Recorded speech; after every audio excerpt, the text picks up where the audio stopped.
मंगलम भगवान वीरो मंगलम गौतमो गणी मंगलम कुंद कुंदायो जैन धर्मोस्तु मंगलम सर्वमंगलमांगल्यम सर्वकल्याणकारकम प्रधानम सर्वधर्माणां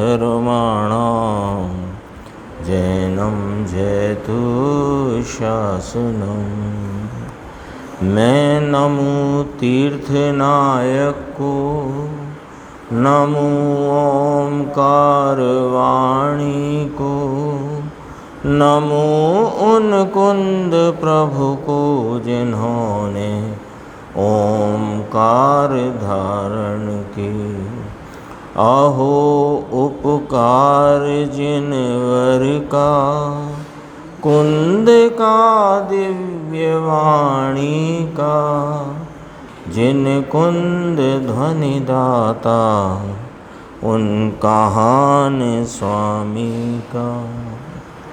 रमियूण जिनम वीरम अनंत वर्णान दंसन सहावम भोक्षामिणीयम सारम केवली शुद्ध केवली भणिदम।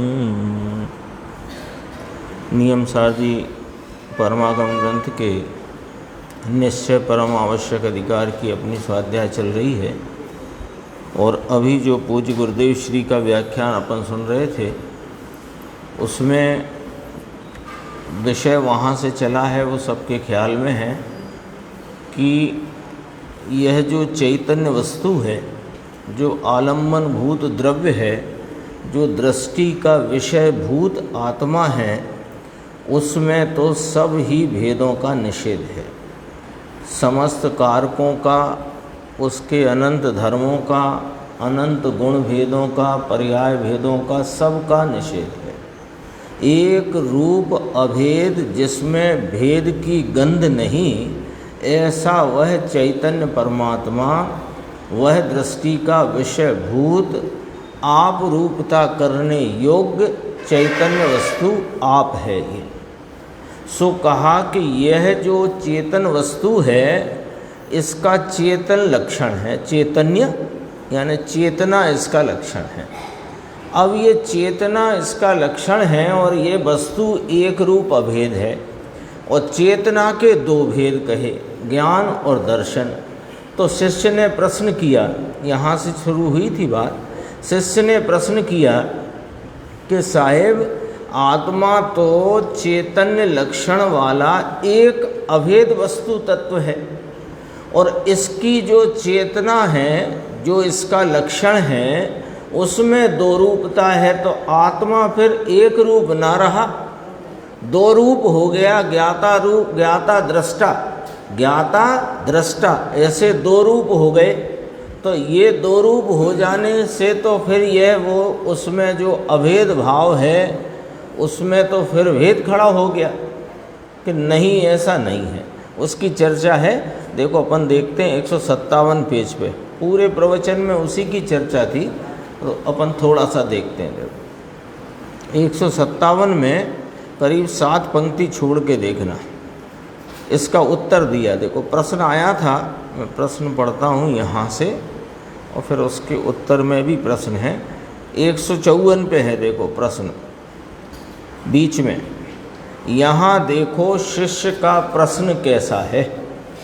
शिष्य के प्रश्न में मर्म है, मिला 154, कि जब तुमने यह आत्मा चेतन है और इसकी चेतना के दो प्रकार कहोगे, तो दृष्टा माने दर्शन और ज्ञान, तो आत्मा भी दृष्टा ज्ञाता जो एक है, आत्मा तो एक है, ये फिर दृष्टा ज्ञाता दो रूप हो गया।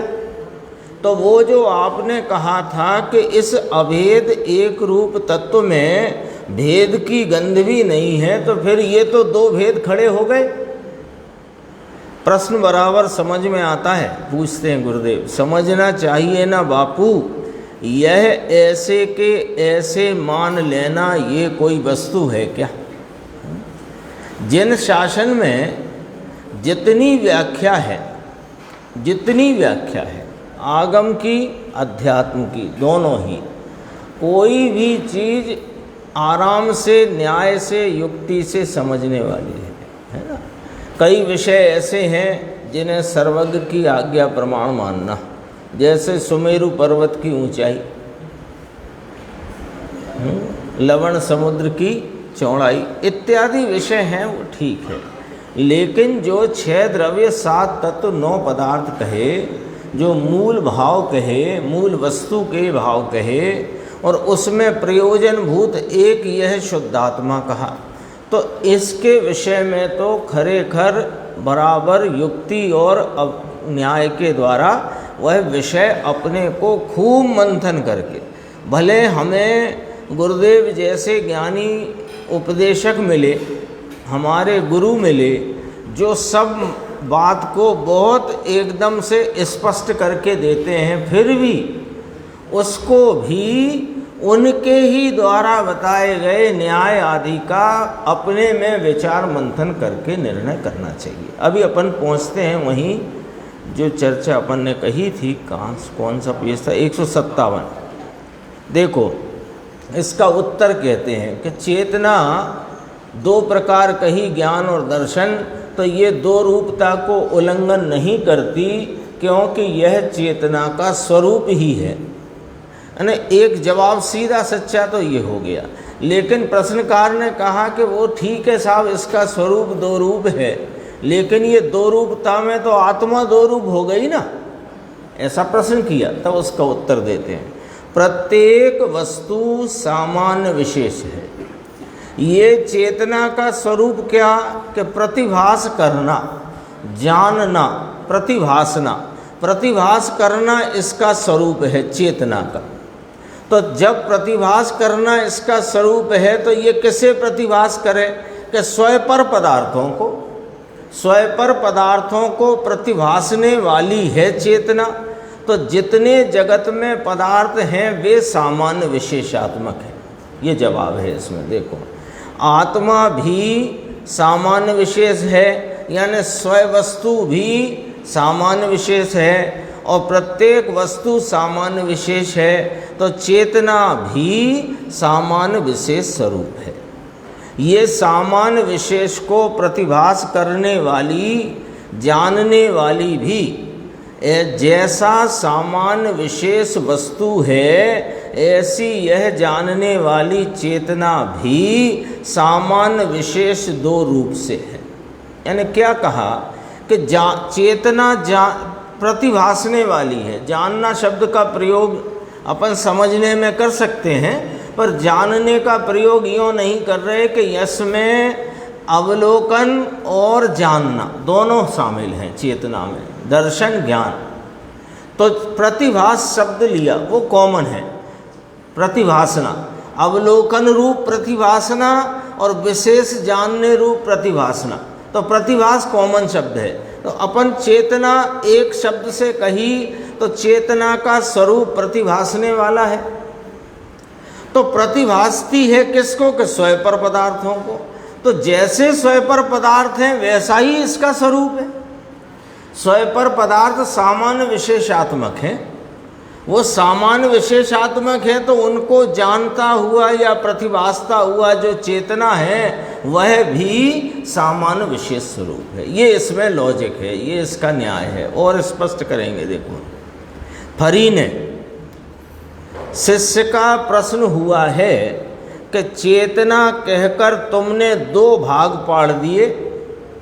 पाड़ देते हो, दर्शन और ज्ञान, तो फिर आत्मा भी 2 रूप हो जाएगा ना साहिब, दृष्टा और ज्ञाता। आत्मा एक रूप है, इसके 2 रूप हो जाएंगे, ऐसा प्रश्न है। सुनो भाई, क्या अपेक्षा है यह कि प्रत्येक वस्तु सामान्य विशेष स्वरूप है। अब समझाते हैं कि सामान्य विशेष किसे कहना। कि त्रिकाल रहना जो वस्तु का भाव है वह सामान्य है, और विशेष क्या है कि उसके वर्तमान में रहे गुण पर्याय के भेद रूपता है, वह प्रत्येक वस्तु का विशेष है। यानी वस्तु सामान्य विशेषात्मक कही तो सामान्य क्या और विशेष क्या, कि जो एक रूपता से त्रिकाल रहने वाला भाव है वो सामान्य है, और उसके अनंते गुण भेद और पर्याय भेद ये उसके विशेष हैं। ध्यान देना, यहाँ पर वर्तमान शब्द का प्रयोग किया है। हाँ, ये तो कुछ बातें ऐसी हैं जो गुरुदेव के उसमें से अपने को पॉइंट आउट वे करते हैं और अपने को पकड़नी चाहिए। वर्तमान शब्द का प्रयोग किया है तो तीन काल की पर्यायों के भेद विशेष नहीं कहलाते। तीन काल की पर्यायें विशेष में नहीं आएंगी, क्योंकि वे हैं नहीं, हैं ही नहीं। कोई भी वस्तु की सत्ता है तो सत्ता कैसी है कि सामान्य विशेषात्मक है। चलो साहब, अब सत्ता कब होती है? वर्तमान। भूतकाल में कोई सत्ता है नहीं, वर्तमान में जो सत्ता है उसका भूतकाल था, और वर्तमान में जो सत्ता रूप है उसका भविष्य होएगा। लेकिन सत्ता तो वर्तमान ही है ना, तो वर्तमान सत स्वरूप वस्तु के सामान्य विशेष भेद हैं। और ये चेतना भी वर्तमान रूप परिणमन में वर्तमान को जानती है। हाँ, तो केवल ज्ञान तो तीन काल को जानता है, कि जो केवल ज्ञान तीन काल को जानता है वो दरअसल में वस्तु के समग्र भाव को अपनी दिव्यता से बलात् जानता है। ये शब्द शास्त्र के हैं, प्रवचन सार जी ग्रंथ में ये शब्द आए हैं। वो क्योंकि ज्ञान की ऐसी व्यवस्था है कि वह वर्तमान को ही जाने। ऐसा क्यों है, ये एक बार चर्चा चली थी। गुरुदेव श्री का दीपावली का प्रवचन आया था 1946-47 में, जो गुरुदेव ने दीपावली के दिन प्रवचन किया था। अपने यहाँ छोटी छोटी पुस्तक अपन ने वो सबके पास पहुँची थी, अपन ने उस पर दो तीन दिन चर्चा भी करी थी। उसका ही न्याय बताते हैं कि यहाँ कौन की बात चल रही है? चेतना।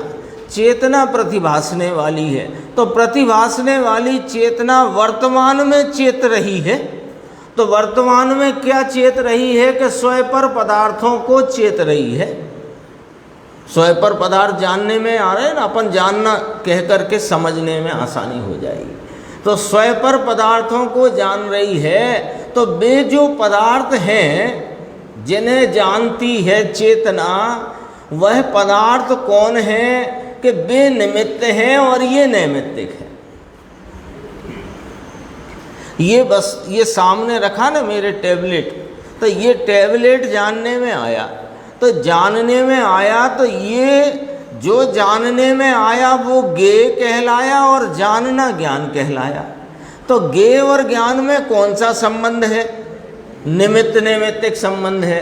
और निमित्त नैमित्तिक संबंध की ये व्यवस्था है कि वह वर्तमान पर्याय और वर्तमान पर्याय में लागू पड़ता है। ठीक है ना? तो इसलिए यहाँ पर जो गुरुदेव श्री ने सामान्य और विशेष वस्तु जितनी है वे सामान्य विशेषात्मक हैं। तो सामान्य विशेष स्वरूप जो बतलाया, उसमें कैसे बतलाया, कैसे अपने को यहाँ ख्याल में लेना कि जो त्रिकाल एक रूपता वाला भाव है वस्तु का, वह सामान्य है, और वर्तमान गुण पर्याय के भेद रूप भाव हैं वे विशेष हैं। हो गई बात स्पष्ट?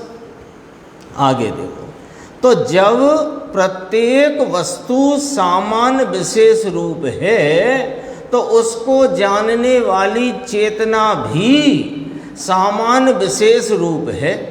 प्रतिभास जो है, अब देखो यहाँ का है उसका प्रतिभास है, उसका प्रतिभास। है में भी वर्तमान की ध्वनि आई कि नहीं आई? है उसका प्रतिभास। तो है जैसी है वैसा प्रतिभास। सामान्य विशेष रूप है तो सामान्य विशेष रूप प्रतिभास।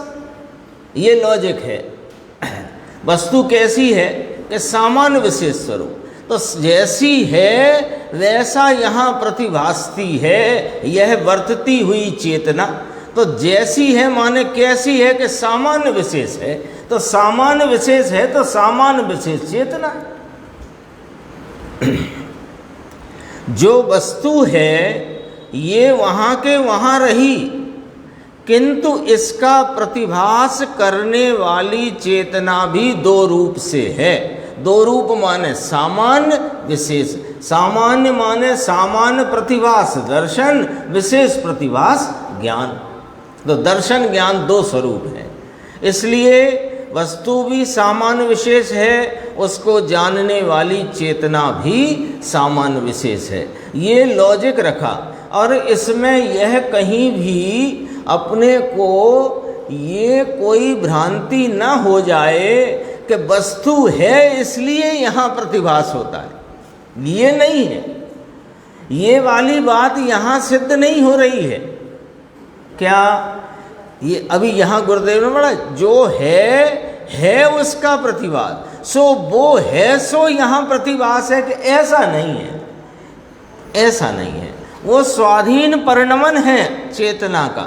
लेकिन अभी यहाँ यह सिद्ध करना है कि चेतना की द्विरूपता, दो रूपपना, उसका दर्शन ज्ञानपना यानी सामान्य विशेष रूप वर्तन करना क्यों है कि वस्तु जो जानने में प्रतिभासने में आती है वह दो स्वरूप से है, इसलिए चेतना दो स्वरूप सिद्ध करना है।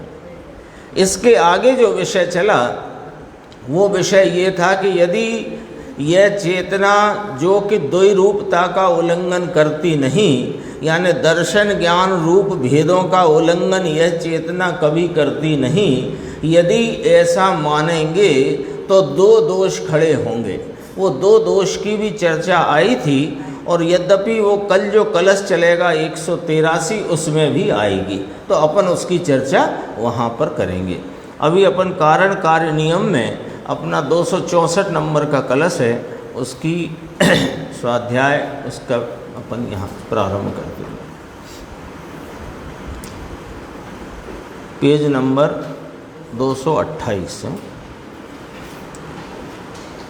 आसारे संसारे कल विलसिते पाप बहुले, न मुक्ति मार्गे स्मिन्नघ जिन नाथस्य भवति। अतोऽध्यात्मं ध्यानं कथमिह भवेन्न निर्मल धिया, निजात्मश्रद्धानं भवभयहरं स्वीकृतम् इदम्। चौथी जो पंक्ति है वो इस कलश का सारभूत भाव है ना। निजात्म श्रद्धानम भव भयहरम स्वीकृतम इदम, ये इस पूरे कलश का सार रूप भाव है। देखते हैं अपन, देखो 229 पेज। असार संसार में, पहला पॉइंट कॉमा लगा है तो रुकेंगे।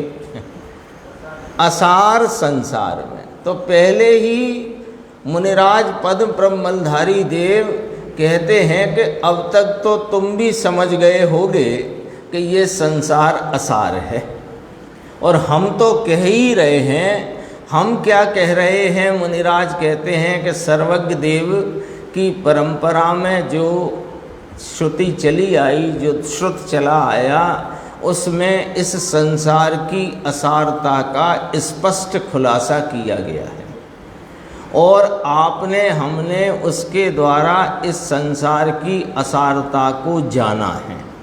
और संसार में परिभ्रमण करते हुए अनुभव भी किया है कि ये असार है।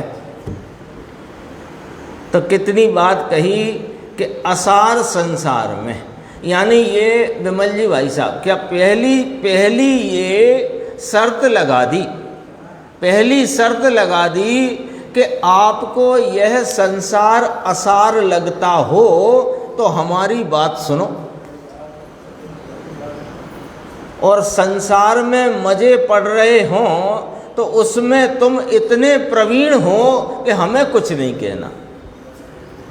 ये संसार में मजे लगते हों तो संसार में मजे लेने के लिए तुम्हारे पास पहले ही इतनी अनुभव, प्रवीणता और तजुर्बा है कि हमें कुछ कहना नहीं। यदि संसार असार लगता हो तो सुनो। अभी गुरुदेव श्री के व्याख्यान में एक गुरुदेव का आया था कि जो सुनने के लिए सुनने आया है उसको तो हम कहते नहीं, हम तो जिसको अंदर में जिज्ञासा है, दरकार है कि प्रभु मेरा क्या स्वरूप है, जिसे मुझे जानना चाहिए, जिसे जानने से मेरा हित होगा, उसको ही हम यहाँ सुनाते हैं। आई थी ना बात, आई थी, सामड़बा बैठिया छे सामड़ा माटे सामरे, ऐसा आया था। ये नहीं, दरकार होए अंदर। इतने में कहा असार संसार में। फिर अभी अपने वर्तमान काल की व्यवस्था जो है वो बताई। पाप से भरपूर कलिकाल का विलास होते, ये अभी कलिकाल चलता है, पंचम काल। तो ये पांचवा काल भरत भूमि पर ये कलिकाल कहलाया।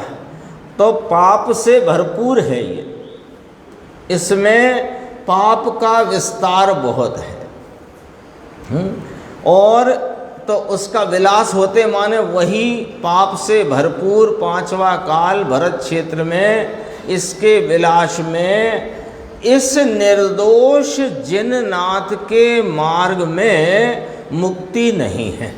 यानी यह जो पंचम काल कलिकाल चल रहा है जिसमें पाप की प्रधानता है, वहाँ अभी वर्तमान में जिननाथ का मार्ग जो है वीतरागता स्वरूप, और परिपूर्ण वीतरागता का नाम मुक्ति है। तो वीतरागता स्वरूप परिपूर्ण वीतरागता का भाव अभी प्राप्त होने का यहाँ अवसर नहीं है। यही कहा ना, निर्दोष। पहली बात तो ये कही कि जिनेंद्र परमात्मा का मार्ग कैसा है, निर्दोष है। निर्दोष है जिनेंद्र परमात्मा का मार्ग। ये वीतरागता स्वरूप आनंदमयी मार्ग निर्दोष है। ये निर्दोष मार्ग में अभी मार्ग नहीं है, ये नहीं कह रहे, इस मार्ग में अभी मुक्ति नहीं है, ये कह रहे हैं। तो कोई इसका अर्थ निकाल ले कि लो साहब मुनिराज पद्म ब्रह्मलधारी देव ने तो ये कहा है कि इस पंचम काल कलिकाल में पाप का विस्तार बहुत है, इसलिए यहाँ तो मोक्ष मार्ग ही नहीं है। ऐसा कहाँ लिखा, पढ़ के बताओ। देखो निर्देश भाई क्या लिखा, जिननाथ के मार्ग के विषय मार्ग में मुक्ति नहीं है। हाँ, मुक्ति नहीं। ऐसे उसका भी कारण है, ना काल का दोष है, ना भूमि का दोष है। यहाँ जो जीव आए हैं, आ रहे हैं, इस जो कितना 21,500 22,000 कितने साल का होता है ये, 21,000 वर्ष का ये जो पंचम काल का जो अवधि है, यहाँ ऐसे ही जीव आते हैं जिनकी योग्यता परिपूर्ण भाव को प्राप्त करने की नहीं है। ऐसी जीवों की योग्यता समझना, लेकिन ऐसे ही जीव आते हैं इस अवधि में, इस भूमि पर। इस अपेक्षा से कहना कि कली काल में मुक्ति नहीं, समझ गए ना बात। इस अवधि में यानी भगवान महावीर स्वामी के निर्माण के बाद कुछ तीन केवली हुए ना, उसके बाद से फिर मुक्ति नहीं। तो तब से लेकर 21,000 वर्ष तक की अवधि में ऐसे जीव यहाँ इस योग्यता वाले आए नहीं, आ नहीं रहे, आएंगे नहीं इस अवधि में, ऐसा लेना। तो कहा वो मुक्ति नहीं, इसलिए इस काल में अध्यात्म ध्यान कैसे हो सकता है। यानी क्या कहा कि इस काल में अध्यात्म ध्यान नहीं हो सकता है। तो अध्यात्म ध्यान किसे कहा कि आत्मा में एकाग्रता रूपी ध्यान कैसे हो सकता है, पर कौन सा वाला ध्यान, जो मुक्ति को दिलाए ऐसा वाला ध्यान नहीं हो सकता है। आत्मा, शुक्ल ध्यान, आत्मा के ध्यान ही ना हो जाएगी। हाँ, वो स्वयं मुनि है, 6वें 7वें गुण स्थान में पुनः पुनः 1 मिनट में अनेकों बार अपने आत्मा के आनंद के, अमृत के स्वाद को चख रहे हैं और स्वाद अंतरंग में बह रहा है, में धगस है, अंतरंग में जिज्ञासा है कि मुझे इस मनुष्य पर्याय जो मुझे बहुत ही कोई अनेक अनेक पुण्य और अनेक अनेक योग्यताएं पकी तब जाकर के यह मिली है, ऐसा जिसको लगता हो और पहली पंक्ति असार लगता हो संसार, उसको निर्मल बुद्धि वाला कहा। क्योंकि जिसको अभी ये चल रहा हो कि जैसे तैसे यह काल व्यतीत हो जाए, 2-4 भव जो आगे पीछे इस काल में हैं वो हमें अच्छे मिल जाएं, भव बिगड़े नहीं, आदि इत्यादि विचार जिनके हैं वे निर्मल बुद्धि नहीं है।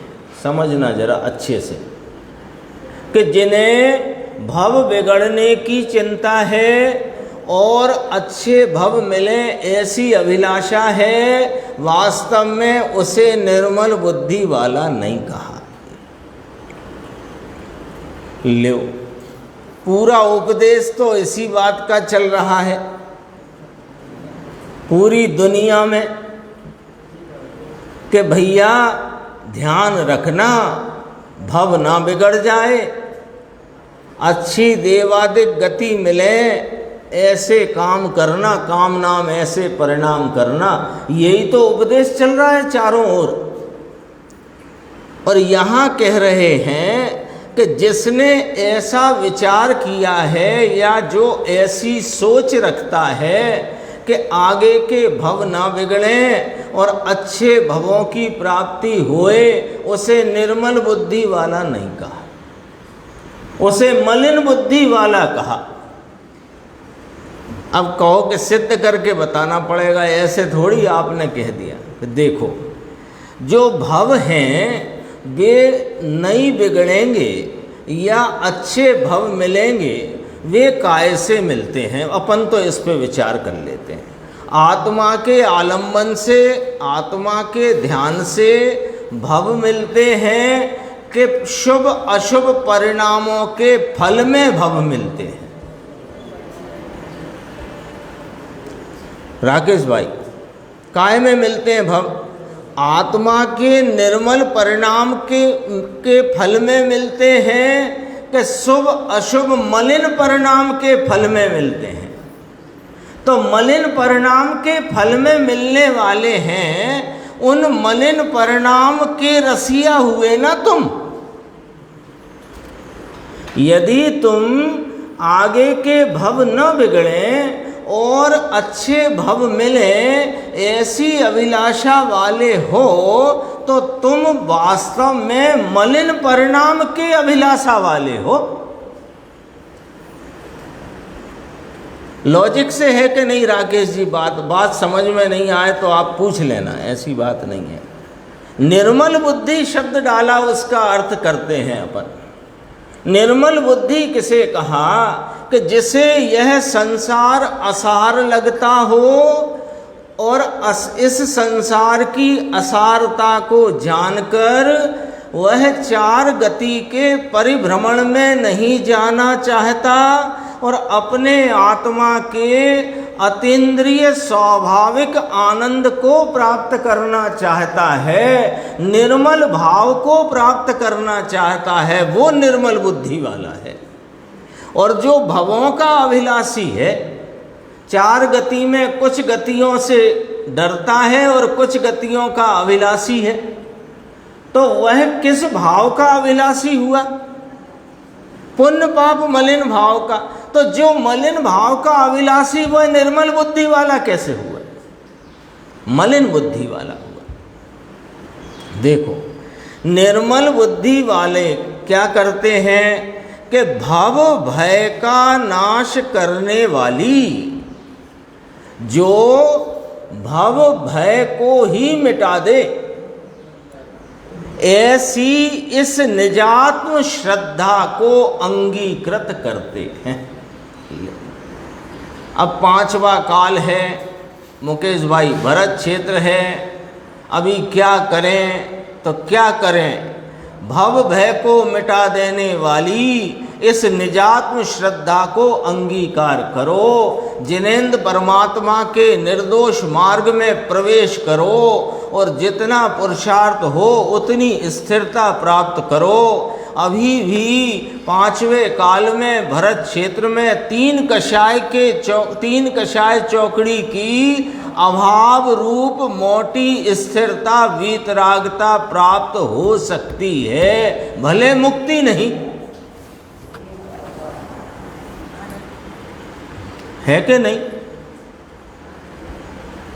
आचार्यों की इस परंपरा में मुनि होते आए हैं, जिनके द्वारा कही गई रची गई इस महान जिनवाणी का हम रसपान कर रहे हैं। वे सब 6वें 7वें गुणस्थान में झूलने वाले भावलिंगी 3 कषाय की अभाव रूप मोटी वीतरागता में वर्तते हुए थे। तो वे इसी काल में थे,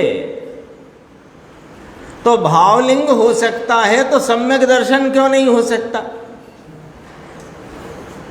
तो क्या करें? पिछली गाथा आई थी ना कि यदि शक्तिहीन हो तो इस दग्ध काल में इस आत्मा का श्रद्धान करना, और वही बात यहाँ पर कलश में कही गई। देखो गुरुदेव का थोड़ा व्याख्यान अपन देखते हैं, 229 पेज में दूसरा पैराग्राफ। यहाँ कहते हैं, पाप से भरपूर कलिकाल का विलास होते यह निर्दोष जिननाथ के मार्ग में मुक्ति नहीं। तो गुरुदेव कहते हैं मुक्ति की बात ली है यहाँ पर। मुक्ति संबंधी का जो ध्यान है ये अभी नहीं है, ये समझना बात को। एक तरफ ध्यान ही नहीं ऐसा कहे तो ये भी मिथ्या दृष्टि है। लो, यानी ध्यान ही नहीं हो सकता। ध्यान, यहाँ धर्म ध्यान की बात है, ध्यान माने धर्म ध्यान। तो अभी आत्मा का कोई आलम्बन ही नहीं ले सकता, इस आत्मा को कोई पहचान कर उसका आस्वादन ही नहीं कर सकता, ऐसा नहीं है। ऐसा जो मानते हैं कि अभी वर्तमान में पंचम काल में शुभ भाव ही होता है, वे एकदम मिथ्या दृष्टि है। क्यों मिथ्या दृष्टि है? कि तुमने मार्ग का ही यहाँ विलोप कर दिया, और जिसे तुम शुभ भाव को मार्ग कहते हो वो तो संसार मार्ग है। मोक्ष मार्गी के वह होते हैं तो पुरुषार्थ से होते हैं कि कमजोरी से होते हैं? कमजोरी से हैं?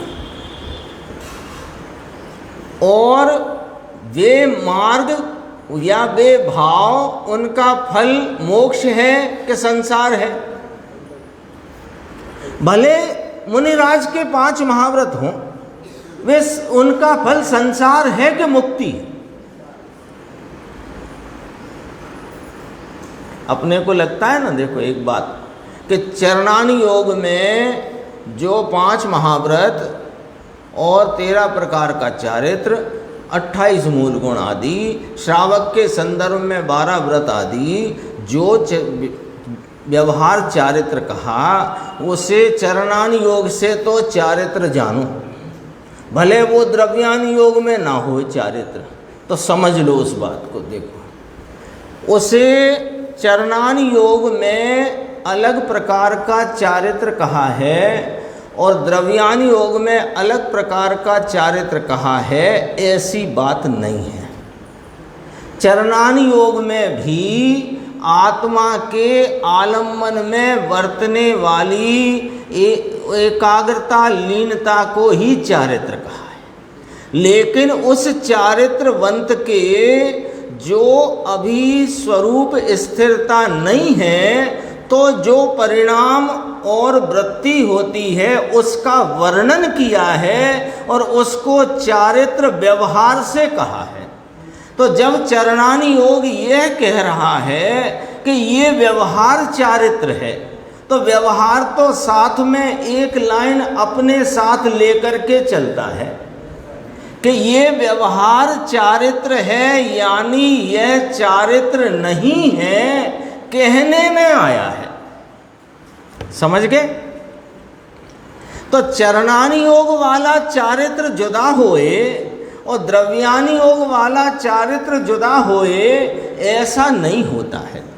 चारित्र तो एक ही प्रकार के परिणाम नाम वीतरागता रूपी, वीतराग स्वरूप के एकाग्रता रूपी, रमणता रूपी भाव को ही चारित्र कहते हैं। ऐसे चारित्रवंत को जो कमजोरी के कारण जिस प्रकार के प्रशस्त व्रतादिक के परिणाम होते हैं, उनको चरणान योग उन परिणामों की व्याख्या करने के लिए व्यवहार चारित्र कहता है। और व्यवहार चारित्र में यह बात अपने आप समाई हुई है कि ऐसा है नहीं, कहने में आया है। आ गया? स्पष्ट हो गई ना बात? यानी कोई कहे कि जो 5 महाव्रत 28 मूल गुण के परिणाम हैं, वे चरणान योग से संवर निर्जरा में गिनो और द्रव्यान योग से आश्रम बंध में गिनो, तो ऐसे कैसे कर सकते हैं? ऐसे कैसे कर सकते हैं? और कोई सा अनियोग किसी राग की पुष्टि करने वाला है ही नहीं, क्योंकि चारों ही अनियोग का तात्पर्य तो वीतरागता है। तो कभी भी इस प्रकार की भ्रांति अपने चित्त में रखना नहीं कि ये चरणान योग का सम्यक दर्शन या सम्यक ज्ञान या सम्यक चारित्र, ये द्रव्यान योग वाला सम्यक दर्शन ज्ञान चारित्र, ये करणान योग वाला सम्यक दर्शन ज्ञान ऐसा नहीं है। करणान योग में इसी आत्मा के परिणाम, आत्मा की श्रद्धा, आत्मा का संचेतन, आत्मा की लीनता को करणान योग कर्मों के निमित्त अपेक्षा से कथन करता है। चरणान योग वहाँ रह गए राग की तरफ से बात करता है, द्रव्यान योग स्वरूप की स्थिरता की बात करता है, और कथान योग जिन्होंने इसे प्राप्त किया है उनकी बात करता है। चारों में वीतरागता का ही तात्पर्य। तो कभी अपने ऐसे इस प्रकार की भ्रांति रखने की जरूरत नहीं है। देखो, एक तरफ ध्यान मुक्ति के लिए नहीं है, यानी अभी मुक्ति के लिए वाला ध्यान नहीं है, ये भी यथार्थ है। दो बात करी तो कहा इस निर्दोष जिननाथ के मार्ग के संबंध में मुक्ति नहीं है, इसलिए इस काल में अध्यात्म ध्यान कैसे हो सकता है, यानी नहीं हो सकता है। केवल ज्ञान प्राप्ति होए ऐसा आत्म ध्यान कैसे हो सके, ऐसी बात है। ध्यान ही नहीं, ये बात न समझना। ये तो पहले मोक्ष अधिकार में ना पाड़ी है कि इस काल में आत्मा तरफ के झुकाव की ध्यान दशा ही नहीं होती, ऐसा कोई माने, यह तो मिथ्या दृष्टि है, ये सत्य को नहीं मानता। समझ में आया? इसमें आगे देखना थोड़ा। 230 4 पंक्ति छोड़ के, शुद्ध चैतन्य वस्तु परमात्मा पूरे संसार से जुदा। लो कैसे, ये क्या, ये क्या, ये 10 उंगली है ना, 10, ये तो अब समझना है तो कम में अपन बात करते हैं, 10 उंगली है, तो ये मेरे दाएं हाथ की तर्जनी ये सबसे जुदा है कि नहीं? इतनी बात तो सबको समझ में आ जाती है ना। ये तर्जनी कहलाती है ना, ये इंडेक्स फिंगर, तो ये अन्य सब उंगलियों से जुदा है कि नहीं है? तो मैं एक चैतन्य तत्व पूरे संसार से जुदा हूँ कि नहीं हूँ? वे तो अनंत हैं, ये अपन 10 में ही समझ ले तो अनंत में भी समझ में आ गया। तो कहते हैं पूरे संसार से जुदा कौन?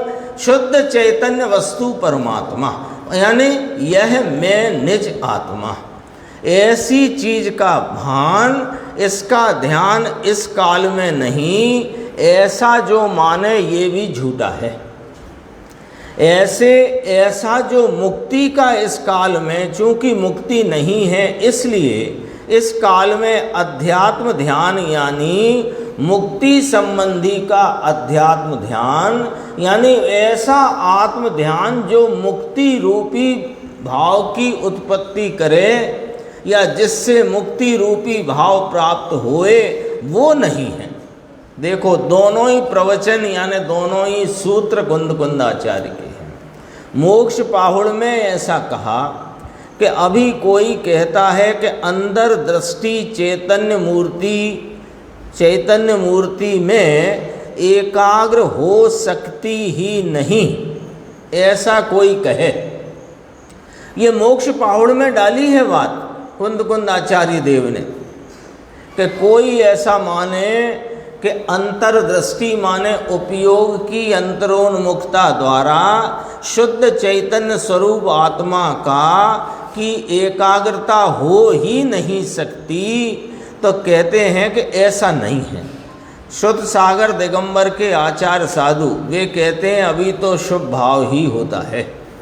अरे शुभ भाव तो संसार है, घोर संसार है, राग है, जहर है, विकृत है, विभाव है, अजीव है, अशुद्ध है।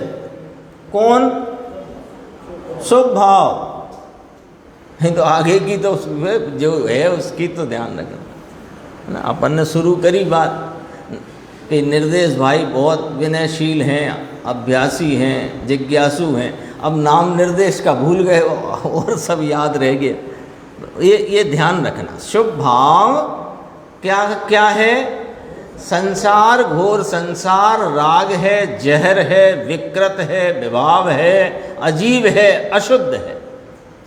ये है और आत्मा का सम्यक दर्शन भी नहीं, तो ये बात भी खोटी है। ये बात कही, थोड़ी सी चर्चा हो रही है, पूरा हो जाएगा। 233 देखो ये एक चर्चा है, इसमें प्रश्न है।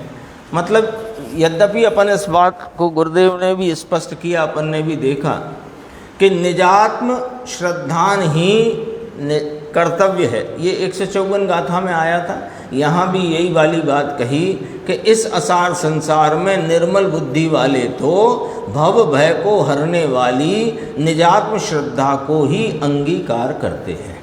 अब देखो मुमुक्षु का प्रश्न है कि साहेब भले द्रव्य मोक्ष ना होए, लेकिन भाव मोक्ष तो है ना यहाँ अभी 5वें काल भरत क्षेत्र में, ऐसा प्रश्न किया। उत्तर देखो नहीं, भाव मोक्ष 13वें गुण स्थान को कहते हैं, और जो चौथे गुण स्थान में स्वरूप की दृष्टि से जो प्रकट होता है वो दृष्टि मोक्ष होता है, उसे दृष्टि मोक्ष कहते हैं। और 13वें गुण स्थान में जो केवल ज्ञान की दशा है उसे भाव मोक्ष कहते हैं, और सिद्ध अवस्था को द्रव्य मोक्ष कहते हैं, है ना। तो इसलिए वो पूछने वाले भाई साहब को ऐसा लगा कि चौथा गुण स्थान या साधक दशा 6वें 7वें की भी है, 7वां गुण स्थान शुद्धोपयोग का है, तो उसे भाव मोक्ष में डालें क्या? कि नहीं, स्पष्ट किया। देखो नहीं, गुरुदेव की शैली ये समझना। उत्तर कितना? इतना उत्तर हो गया नहीं। अब खुलासा, भाव मोक्ष तो 13वें गुण स्थान भाव मोक्ष भी नहीं है अभी इस भूमि पर इस काल में। मुक्ति है, मुक्त स्वरूप ऐसे अनुभव की प्रतीति रूप मुक्ति है। उसने पूछा था ना द्रव्य मोक्ष नहीं है तो भाव मोक्ष तो है, कि नहीं, भाव मोक्ष भी नहीं है और द्रव्य मोक्ष भी नहीं है, दृष्टि मोक्ष है। तो उसको कहा आत्मा मुक्त स्वरूप है। पहला पॉइंट, मुक्ति नहीं है लेकिन मुक्त स्वरूप आत्मा जो त्रिकाल विद्यमान है वो तो है ना, वो कहाँ चला गया? आपका हमारा शुद्ध चैतन्य निजात्म शुद्धात्म द्रव्य जो मुक्त स्वरूप है, आत्मा बंध स्वरूप के अबंध स्वरूप, अबंध स्वरूप। तो किस काल में अबंध स्वरूप और किस काल में बंध स्वरूप? सदा अबंध स्वरूप है। तो सदा अबंध स्वरूप की श्रद्धा, उसकी प्रतीति, तो उसकी प्रतीति रूप मुक्ति है। अभी मुक्त स्वरूप की प्रतीति रूप मुक्ति है अभी। इतनी तो श्रद्धा की अपेक्षा है, क्योंकि आत्मा मुक्त स्वरूप है, मुक्त स्वरूप ही है यह। तो इसको मुक्ति होना है ऐसा नहीं है।